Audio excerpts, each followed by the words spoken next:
নীরবতার ভাষা কখনো বোঝানো যায় তোমার বলো? নীরবতার ভাষা তো নীরব থাকা উচিত।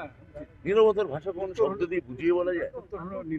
যে এতদিন ধরে ডিসির যে ফাইল সেখানে সবেমাত্র 13 জন মানে স্থায়ী উপাচার্য নিয়োগ হয়েছে, এখনো অনেকজন হওয়া বাকি। যেখানে রেকমেন্ড করে দেওয়া হয়েছে এত জনকে, মাননীয় মুখ্যমন্ত্রী অনুমোদন করে দিয়েছেন। আমরা এখনো আশাবাদী সবকটা বিশ্ববিদ্যালয়ে দ্রুত নিয়োগ হয়ে যাবে, অকারণে বিলম্বিত হবে না, এবং এই বিলম্বের কোনো অর্থও নেই, এবং এটা সরাসরি সুপ্রিম কোর্টকে অগ্রাহ্য করা।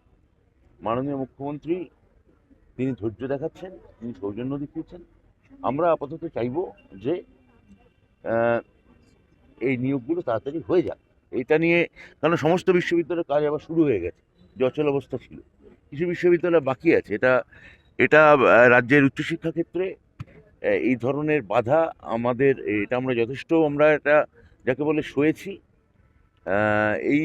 এটাকে আর ত্বরান্বিত করা বা দীর্ঘায়িত করা উচিত নয়। আগামী মাসে হয়তো সুপ্রিম কোর্টে এটা আমরা আইনি পরামর্শ নেব, তারপর নিশ্চয়ই আমরা এটা নিয়ে কিছু একটা ভাববো।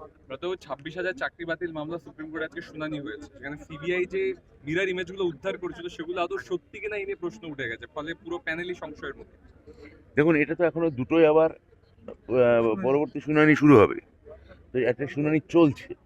এই মুহূর্তে দাঁড়িয়ে আমার এখানে কোনো, যেটা মহামান্য সুপ্রিম কোর্টে যেখানে প্রধান বিচারপতি যেখানে তার বেঞ্চে এটা নিয়ে মানে সওয়াল জবাব চলছে, এখানে আমি কোনো মন্তব্য করতে এখানে আমি একদমই পারি না। Thank you. বাংলা খবর, আপনার রাজনীতি, আপনার আওয়াজ।